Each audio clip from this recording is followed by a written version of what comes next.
In the days after the assassination attempt on former President Trump in Butler, a lot of people went looking to make sense of what they saw and what happened. Sometimes they did it together at the Cummings Candy and Coffee Shop right in downtown Butler. I think they were still in shock from what they had seen, heard, smelled. For a few days after the event, I believe I just felt kind of numb.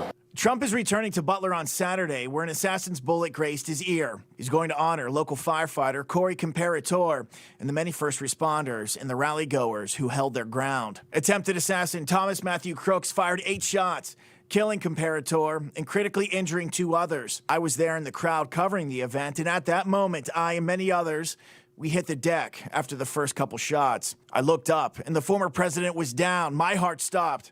I was thinking the worst. I thought they killed him. But then he popped up. And with that fist pump, the crowd erupted. It's a moment that local sculptor Bill Secunda worked to capture in the weeks after. When he stood up and did the fight, you know, that was, you know, obviously highly emotional. I didn't interpret it as actually physical fighting. You know, I took it as, hey, you know, everybody needs to pay attention. Everybody needs to vote. The event has been dissected by the media and FBI, with clips showing Crooks clearly visible on the roof minutes before, and even cell phone pictures taken by the local police and sent to Secret Service to show they knew something was up. But it all somehow got missed before it was too late, leading to the Secret Service director resigning. Local police testified to a weak Secret Service protocol leading up to the rally. At no point during the planning process was Butler ESU asked to deploy a sniper team to the roof of the AGR complex. And a bipartisan congressional task force also wants to know more about why Crooks tried to do it.